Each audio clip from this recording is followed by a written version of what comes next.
ನೋಡ್ಬೋದು ರೀಬೋರ್ ಅಂತ ಹೇಳಿದರೆ ಈ ಥರ ಬೋರ್ನೇ ರೀಸೈಜ್ ಮಾಡಿರ್ತಾರೆ. ನೋಡಿ ಇವಾಗ ಪಿಸ್ಟಿನ್ ತೆಗಿತೀನಿ ನಾನು. ಅಂದರೆ ಯಾವ ಥರ ಅಂತ ಹೇಳಿದರೆ ಇದರಲ್ಲಿ ಇವಾಗ 2.5 ಅಂತ ಇದೆ ನೋಡ್ಬೋದು ನೀವು. 2.5 ಕಾಣ್ತಿದೆಯಾ, 25 ಅಂತ ಕಾಣ್ತಿದೆ. 25, 50, 75ವರೆಗೂ ಮಾಡ್ಬೋದು.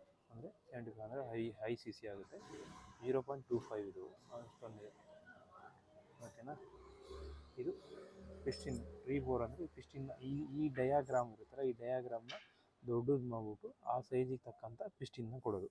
ಆಮೇಲೆ ಎಲ್ಲ ಕಂಪ್ನಿಯಿಂದ ಬರೋ ಪಿಸ್ಟಿನ್ಸ್ ಐತಂದರೆ ನಿಮಗೆ ಉಷಾ ಕಂಪ್ನಿದೇ ಬರುತ್ತೆ ನಿಮಗೆ.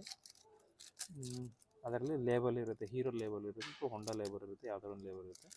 ಇದು ರಿಂಗ್ಸು ನೋಡಿ 0.25 ಅಂತ ಕಾಣ್ತಿದೆಯಾ, 0.25 ರಿಂಗ್ಸ್ ಬರುತ್ತೆ ಬೋರಲ್ಲೇ. ಆಮೇಲೆ ಚಿಕ್ಕದೊಂದು 2 ಕ್ಲಿಪ್ ಕೊಡ್ತಾನೆ.